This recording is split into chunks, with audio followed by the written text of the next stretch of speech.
just going to make a video about an anti-anxiety medication called Diazepam. It's also known as Valium. Valium is the trade name for it, and Diazepam is the generic name. Basically, they are anti-anxiety pills that can decrease the amount of anxiety you feel every day by acting on the receptors in your brain as a calming agent.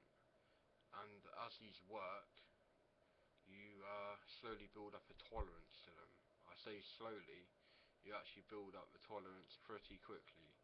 Within, I would say, 2 to 3 weeks, you'll be tolerant to them if you take them every day. I'm prescribed these pills, Diazepam 5mg pills. I take between 4 and 6 of these a day, so between 20 and 30 milligrams daily. I've got a stash of them. My doctor prescribes them to me, prescribes quite a lot of them to me. I get 140 5mg pills every month, so I've got like a stash of them here. That they're all full. That one there has got almost a full blister strip left, so I've got 5 whole packets of 5mg here, because averages out at 25mg a day what I take, but some days I take 20mg, some days I take 30mg, basically because I'm cutting down drinking, and I find that the extra 10mg of diazepam, which I take with an opiate called dihydrocodone, also known as DF118, they are also addictive. They come in a packet. It looks a bit like this. Dihydrocodone. These are only 30mg pills. You can get 90mg dihydrocodones. They are also pretty addictive and habit forming, so I wouldn't recommend them for long-term everyday use. That's why I tend to take them only when I don't drink, which is at the moment 4 days a week, and I drink 3 days a week, but I just need something to get rid of my migraine headaches and to relax a bit more as well. And my doctor, that's no problem at all, prescribed me, first of all it was codeine phosphate, 60 to 90mg at once when I don't drink, but now I got prescribed from another doctor at the same surgery the dihydrocodone after trying morphine, what were they, MS Cotin or something, prolonged release morphine pills, as well as liquid morphine. So I had to use one of these. It's a dropper. Get the morphine out, the liquid morphine out of the bottle using this pipette, and put it on a spoon, and then drink it off the spoon. But it was just a real hassle, and to be honest, liquid morphine didn't actually do that much, so I just stopped and phoned the doctor up and got prescribed the dihydrocodone that I was just talking about. So with these diazepams, just don't overdo them. Doctors, I've been on them for four or so years, but before that I was on another benzodiazepine called lorazepam, and I've also been on temazepam as well for insomnia, and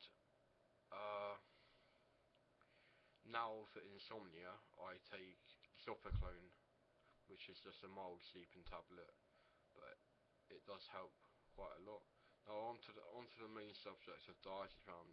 They are very addictive, and when you try to get off them, you're very likely, if you've got a physical dependency on them, to suffer physical withdrawal symptoms, including anxiety, restlessness, insomnia, and twitches. You you'll just probably be moving around, not be able to keep in the same place. So could be pacing around your house or wherever you live, and it's nasty stuff from what I've read on the internet to get off of. And one time when I was prescribed the lorazepam, I forgot to take it one night, and I woke up the next day, and it was like my thoughts were just racing, and I woke up sweating like buckets. So I drunk the night before as well. Yeah, that's probably why I forgot to take the lorazepam. So yeah, you do get the lorazepam has a shorter half-life than the diazepam, so it stays in your body for less time. And I didn't find this effective, and as I was cutting down drinking at the time, starting to cut down drinking, I asked my doctor to cross me over to diazepam, and she was willing to cross me over, so I got prescribed 20 milligrams of diazepam a day. Sometimes I like to take more of it, like just going out on the bus at job centre and things like that to sign on.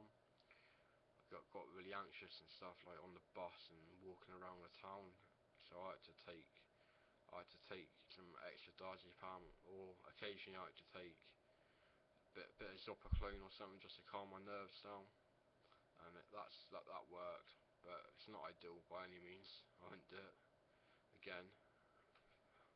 So I've nearly got off zopiclone now, at least halfway off it, which is looking up, to be honest. Yeah, so if you are on diazepam long term, it can cause even more anxiety if you take them every day. After years of taking them every day, it doesn't do anything really. It does a slight amount, but really negligible feeling. So it is actually quite contradictory to take a anti-anxiety pill when it actually can cause anxiety if you're physically dependent on it and you carry on taking it. It's just weird. I don't know why it does that, but it seems to some people. But to me, it keeps my psychosis, anxiety, kind of under more control than it would if I wasn't prescribed the pills. I'd be quite manic and anxious and paranoid, like I am at the moment, but just nowhere near as bad as I would be if I wasn't on the pills, as well as antipsychotic medications. At the moment, antipsychotic I'm on is called Seroquel. Another name for that is quetiapine. That helps in my sleep. I'm on 150 milligrams of that every day. Uh, that's not addictive. Well, it's not meant to be addictive, but I have read of stories of people getting addicted to it, and it does take a bit of time to wean off it if you have to get off it, or cross over to another antipsychotic. Then you might not need to wean yourself off of quetiapine, because it could be a straight swap, so to speak. Yeah, so the diazepam, well, that dose is 20 to 30 milligrams. It just makes you a bit more relaxed, and if you drink on it as well, it does a lot more. It amplifies the effects of alcohol quite dramatically, actually, in terms of both memory loss and the effects of alcohol.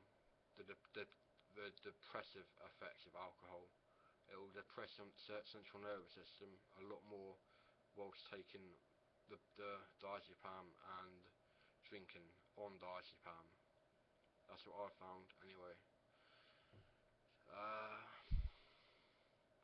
I do not recommend taking any of this stuff every day, like I've said, and I hope that if you're on it, you can get off it, because my doctor has told me that if I wanted to start a diazepam taper, i.e. wean myself off the diazepam, it would actually take me upwards of a year to get off of. So at the moment I'm staying on it because I'm quite stable for my mental illnesses, and this is actually quite a good time in my life, because I've had a lot of trouble with like uh, mental health issues, psychosis, anxiety, and depression, and etc. So currently I'm not working due to this, because there's no way I can hold down a job with my problems, and the side effects of the medication also make it very difficult to even get out of bed at a reasonable time and stay awake all day, and just makes you more tired, because I'm on 6 different medications, like the diazepam, the zopiclone, the quetiapine, the beta blocker, blood pressure pill, another antipsychotic called amisulpride, and I don't know if I said it, zopiclone. No, I am on 6 medications. And the dihydrocodeine. That's the new one to me, so I forgot about it then. Right.